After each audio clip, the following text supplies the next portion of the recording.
Tonight's event is called a Boulder Flood Tribute, Community Stories in Action. And really what we're trying to do is collect the community, tell different stories from people with flood response, from volunteerism, and really just have a community event to commemorate the 2013 flood. When the flood hit last year, our community was put to the test. We lost 17 of our 135 homes, 50% of our drinking water system, our fire station, and our town square. But most importantly, we lost Joey Halbert, our much beloved friend and town patriarch. We lost special belongings, important papers, and family treasures. The infrastructure we had faith in failed us, but our community never failed. From the first moments when we knew something was wrong, people began helping each other. There was Miles, who escaped through the window of the crushed home he shared with Joey, who ran barefoot the entire length of Ward Street to warn Rainbow and Adam that their house to move to higher ground.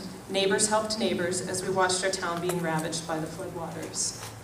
Suddenly we were faced with the fact that our community, the single most important thing in the world to me next to my family, was forced to relocate. When the Blackhawks and Chinooks came, most of us didn't want to leave. In the end, 90% of us had to. We didn't lose water service during the storm event, nor did we lose wastewater treatment, but we were very close. And that previous picture that you saw showed some pipelines in the canyon that almost got washed out.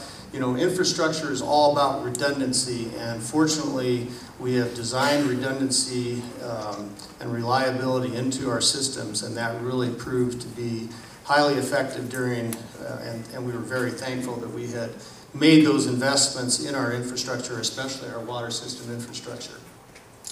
The other aspect of this flood, as you know, was just the amount of erosion that occurred in the mountains west of Boulder, and all that erosion not only tore up our streets and some of our pipelines, but also deposited immense amounts of sediment in our drainage ways. And so a big part of our recovery efforts was actually attempting to remove that sediment.